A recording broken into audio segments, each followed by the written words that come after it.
just great to be up in nature again up here at the lodge. So, see, did you notice that chirping outside? I did. That's the bird's nest outside on top of the roof there. And I've noticed the same two birds. I think it's the same two birds coming back to start a family again. I'm not sure if there's eggs in there at the moment. What I noticed this morning, those birds, one was on top of the other, and they were sort of nuzzling. So I think they're in mating season. They were actually having sex. Oh, right. And you were watching them have sex? Well, I was just observing it in an Edinburgh sort of sense. Actually, in a way, this almost feels like an episode that Morgan Penn, the sexologist, could come in on. You know what I mean? She might. Well, yeah. Depends what the birds are into, I guess. And if their sex life is healthy, which if there's eggs in there, I guess. My concern there, I suppose, she might segue off into sort of dildos and butt plugs. You know what I mean? Whereas Attenborough probably wouldn't do that. Well, you never know. Mate. I don't think. I haven't seen David Attenborough do that. Well, not on his TV shows, but you don't really know what he's necessarily into. I was talking about the TV shows. You don't see an episode of David Attenborough go, and to my left is, anyway, way to digress. Anyway. No, you good. Yeah, I see what you mean there. Yeah. But yeah, anyway, welcome to another episode of Page Talk with Lee Hart and myself, Matt Ward, live from the Eco Lodge. And there is that smell, isn't there? I think it's a little bit diesely, but apart from that, it's just nice nature and possibly the smell of birds having sex, I guess. It's great to be here. Great to be here. Yeah, it is. Hey, we've got a sponsor. We do have a sponsor. All thanks to Uber One sponsoring the Page Talk podcast now. So hopefully, maybe we can grab one to actually get home. Yeah, that's right. If we have a few beers on set. Well, Uber One, thanks for coming on board, and hopefully you're still with us next week.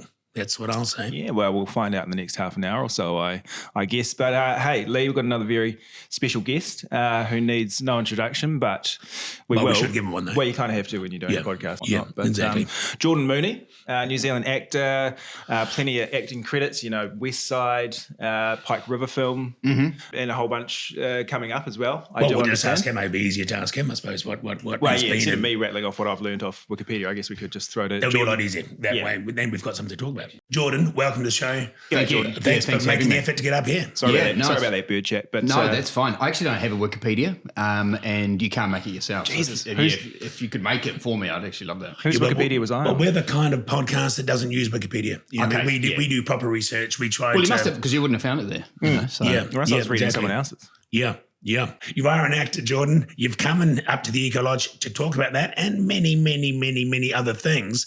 So I'm going to take you right back, Jordan. I'm going to take you right back now, if you can.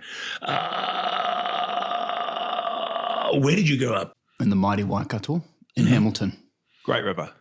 Born and bred. Fantastic. Were you ever sitting there in Hamilton going, every other city is built at a beach? Why did they not possibly think about it? We did feel that way. Raglan was really, that's our beach, that's our place. I think Christchurch is probably the most similar city to Hamilton. So you'd use Christchurch as your beach? You wouldn't go that's a long way to go. No, too far. Sumner. It's too far. Okay. But it's got the similarity, it's got that kind of boy racy kind of. Yeah, you probably don't have to lump yourself in with Christchurch, Waikato, like sort of at that level, so to speak. Thank you, actually. Well, let's not get into geographical chit-chat right now, but and did you always want to be in the entertainment business, always want to be an actor? Or did you fall into it? I know that's a cliche question, but let's face it, doing a podcast is cliche anyway, isn't it? I think I did it always had to be that way. Mum and Dad ran a drama school when I was a child. Oh, there you go. Yep. So I was kind of like a nerdy kid and never very popular. And then I did drama classes and everything actually changed. Everything completely changed and I was funny after that. Who told you that? The rest of my class. They did. They laughed. Yeah. And then it saved me through high school. It's like, Jordan's funny, great. But your parents, they weren't these kind of entertainment parents forcing you into it, were they? Like ballet classes and dance No, they just loved classes? theatre. They loved it. And so I just grew up in the theatre from like the age of 3. And I guess it just happened, So you started out treating the boards, doing sort of the productions and whatnot? Yeah, on stage. Annie, Get Your Gun. Yes. Some early work of mine. Yeah. Lots of musicals. Actually started doing musicals for the most part when I was a teenager and then moved to Auckland when I was 19. So when you say musicals, you were like singing in these musicals Singing about the dancing. chorus line kind of thing? Yeah. The whole gambit.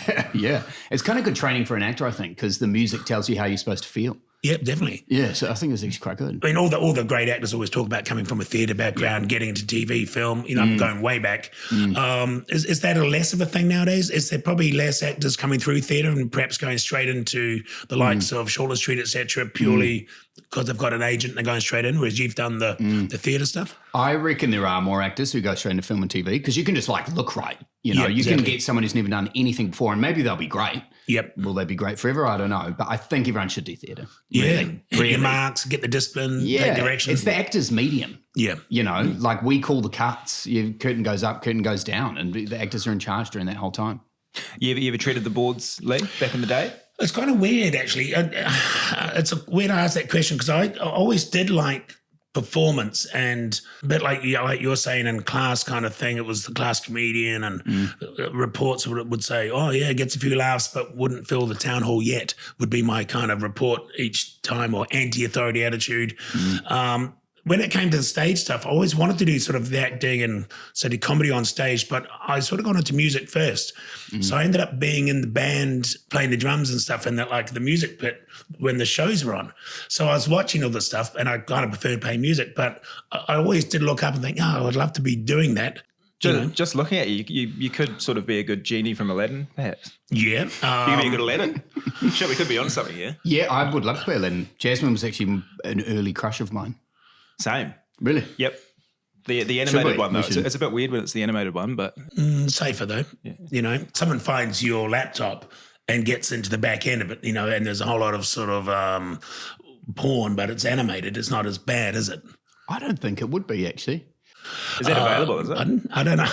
I'm just this is probably a different sort of topic altogether, but it's interesting you brought it up, man. So you're still doing the theatre, and what was your first real? What's the word in English? Well, it's a French word, I suppose. Foray into TV, into the small screen. I did an L&P ad really early. That was my first screen job, which I really loved, actually. That was fun.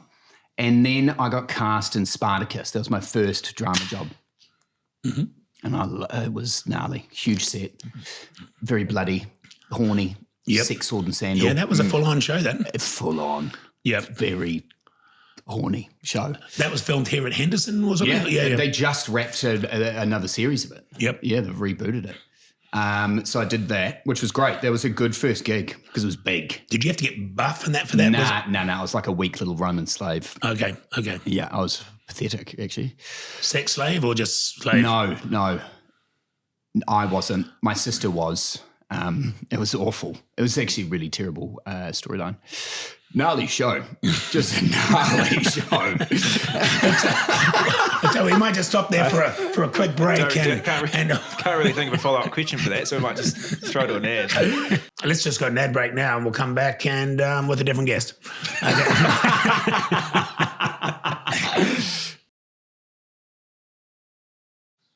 Welcome back to Page to Talk, all thanks to Uber One. We're joined by a very special guest, Jordan Mooney, New Zealand actor. And, you know, we've been talking about a couple of your acting credits so far. Another one is you played Jordan Luck in Wide as Love. How was that getting into character of Jordan Luck?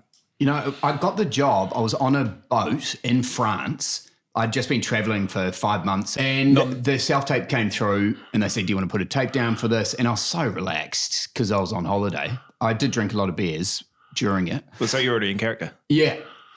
So it was the kind of job that came through, and when I read it, it just made sense to me, actually. Yeah. So, I mean, obviously, you'd be familiar with the exponents and stuff. You know, you would have grown up with listening to their music and stuff. So you're in tune with that. How hard is it? I mean, because I can't imagine ever doing it. Trying to be someone else, biopic type stuff, must be quite daunting. Yeah, it kind of was. I mean, one thing that I locked onto was the way that he danced. Like, he had this iconic way of dancing, especially in the early years. I was like, I need that physicality. But the director And did you do that in the audition? No. Okay. No, I was drunk in one scene and then sung White as Love in another. Yeah. Sounds like a lot of people's Saturday nights, really. Yeah, exactly. And will continue to be. But the director said really early, he said, you're the character. He's, you know, you have to have ownership over it. And you do have the look of a younger Jordan Luck, you know. I mean, and that must be a big part too in the casting for them. Yeah. Because I think they can make the mistake sometimes, though, of trying to get someone who looks too much like the person but can't play the role, or vice versa. If you're going to do Elvis, I suppose he's got to look like Elvis to a degree. It's an energy thing, I think. Yeah. And I felt like I always understood the frequency that Jordan operated at. Yep. And if you could capture the essence of it, then that's what was important. Because you obviously met him. So I've met Jordan a few times. But we're having this conversation. He's a very intelligent guy and he's very whimsical, isn't he? His personality, he can come across, a lot of people that don't know him think he's really out there, but that's his personality. He's very smart and well read. Yeah, he reminds me of like 17th century minstrel. Yeah, he's on another level, isn't he? He is. You're sort of chasing his brain sometimes. He's very smart. Yeah, he's a poet. He's amazing. Did you spend a lot of time with him sort of getting into spent character? quite a bit of time. I remember we went down to this gig downtown in Auckland and he called me on stage and then I sung all the songs. Oh, wow. And it was so cool. And he was just there kind of like clapping next to me. Wow, and then brilliant. I was Jordan for that night. It was so fun. And that would have been, was this before you shot the thing or after? It was during. During. So that would have actually been great for your confidence actually going totally. back to filming. Yeah.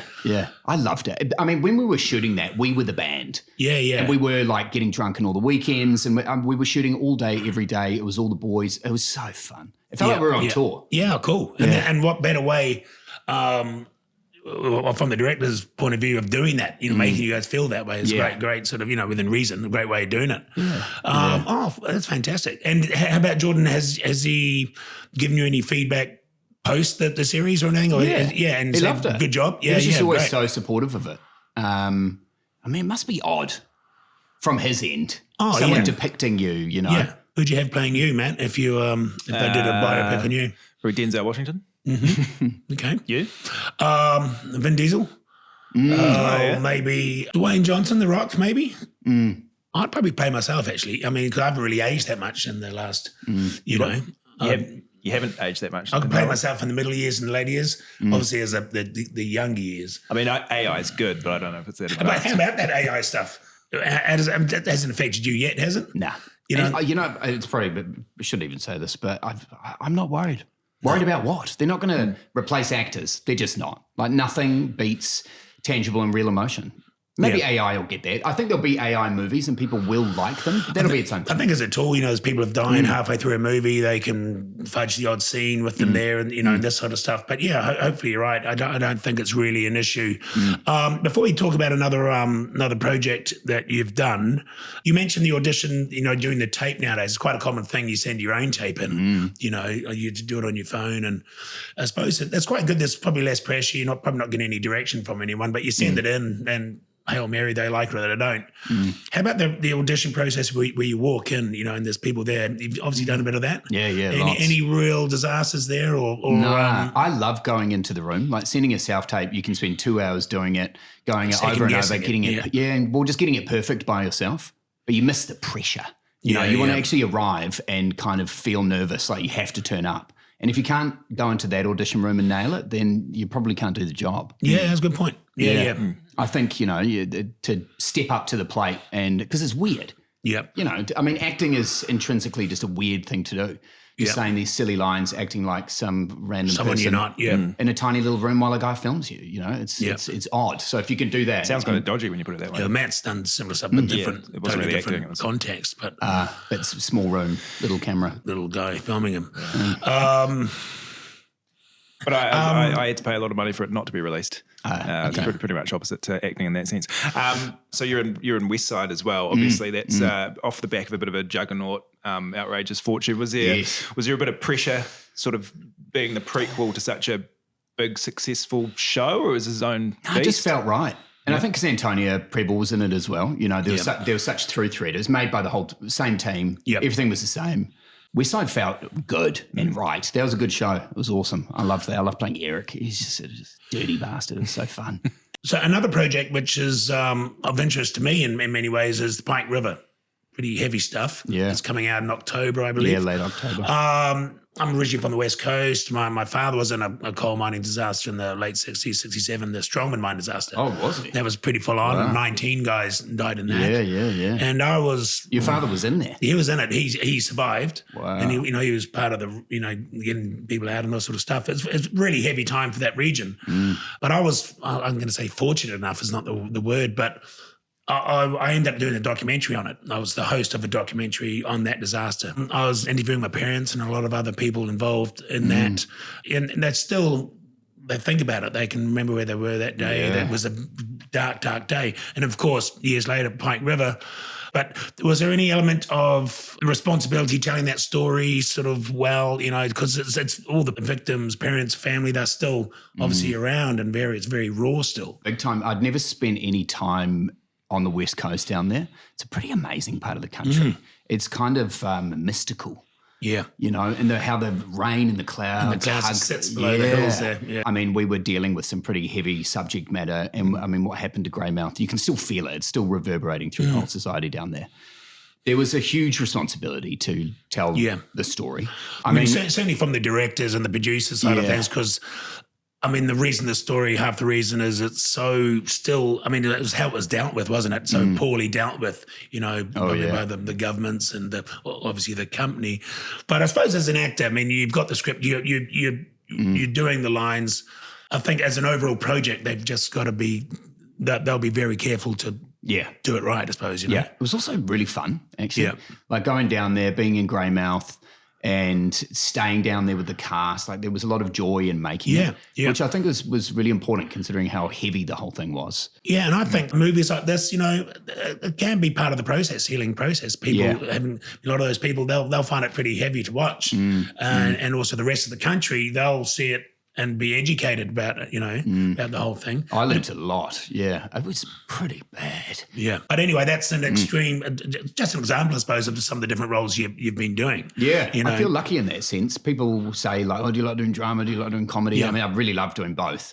It's always been so important to me to be able to, so I can keep working. I think you need to be able to do romance, sexy stuff, comedy, drama, so you can work as frequently as possible. But that's also the acting. But it also keeps you sane. I mean, because if you do something serious 1 week, so to speak, you're tempted to, let's do something kind of lighthearted the next. You've done something lighthearted, I feel like doing something serious. Totally, yeah.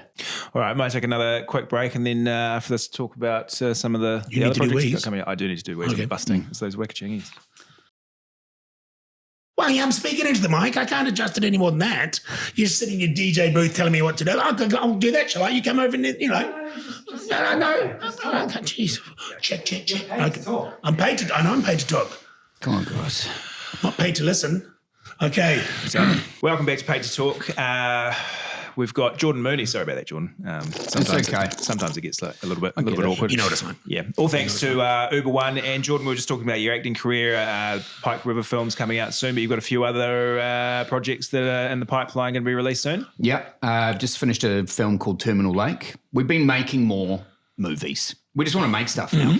I am working really consistently as an actor, but it's not enough anyway. I feel the need to make stuff. And this is kind of a theme, Matt, that's coming through a lot of our podcasts. We had with Katie Bell, who, released her own album, this kind of stuff. You've got to do it yourself. I remember that with TV. They're not just going to, the phone's not, you can't sit by the phone and expect it to ring all the time, especially mine, because I don't know how to put the ringer on. It's been now that we're on to mobiles. It's because you've got the Nokia 3310. Yeah, it's just weird. I just can't get the iPhone or something. You've got to make your own luck. I mean, you sit by the phone waiting for someone else to find you funding, to find this, and they'll tell you in 6 months whether we've got funding and then you'll have the role. What you've gone and done, which is admirable, you're making your own luck and doing it yourself. It's good for your artistry as well. I think when you don't have to answer to anybody and you can just make your own shit, it's so healthy. It's so no matter how bad it is, it's your shit. Exactly. I'm not saying that it's going to be bad because I haven't seen it, but at least it's you're owning it, You've got to throw a lot of shit at the wall if you want something to stick. Yep. Any other shit analogies, Matt? If shit show? You want to if you want shit to happen, you've got to take a shit. Yeah. And if you're not doing acting, you probably just need to make a shit show of a podcast, I guess. Yeah. And everybody's shit smells. Rip, shit and bust. Yeah. Wipe from top to bottom. Yeah. And even the Queen takes a shit. Well, not anymore. No. Well, the King does. Yeah, he shits. Yeah. So but he shat in old government house where the Queen did, where my friend used to live. And I sat on the toilet that she would have shat. Does he do what Putin does and has someone that collects it and takes it back in a briefcase? Does he do that? Apparently, yeah. King Charles? Putin. Oh, Putin does. Yeah. Okay. Charles might. Putin. Putin's poop man. Putin. It's a good job, isn't it? Imagine that on Poutine. your CV. Get him on the podcast. Yeah.